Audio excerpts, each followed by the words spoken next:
निशा ने खत्म किया नीति के साथ रिश्ता। प्रीत का साथ देने का किया झूठा नाटक। आदित्य के नजरों में अच्छी बनने की कोशिश। जी हाँ, दरअसल हम बात कर रहे हैं कलर्स टीवी शो परिणीति की, जहां की ढेर सारे ट्विस्ट एंड टर्न्स आते हुए नजर आ रहे हैं।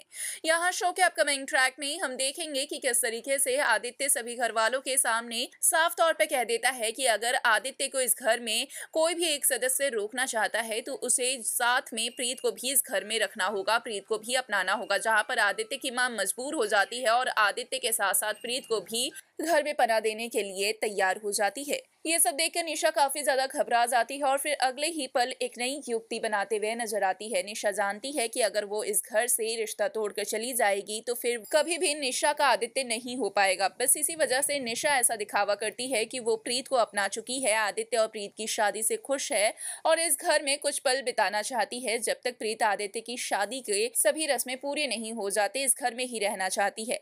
जहां पर नीति इसकी इजाजत निशा को नहीं देती है तो यहाँ निशा नीति के साथ अपने सभी रिश्ते नाते खत्म करते हुए भी दिखाई पड़ती है।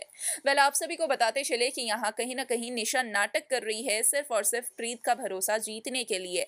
यहाँ पर नीति और निशा मिलकर प्रीत को बर्बाद करना चाहते हैं और नीति कहीं ना कहीं निशा को प्रीत का अधिकार दिलाकर इस घर में बहू बनाकर लाना चाहती है। बस इसी वजह से निशा और नीति रिश्ता तोड़ने का झूठा नाटक कर रहे हैं। वेल, अब देखना होगा, काफी दिलचस्प कि आखिरकार इनका ये नाटक कहाँ तक हो पाएगा सफल। हमें कमेंट में अपनी राय जरूर बताएं, साथ ही चैनल को सब्सक्राइब करें।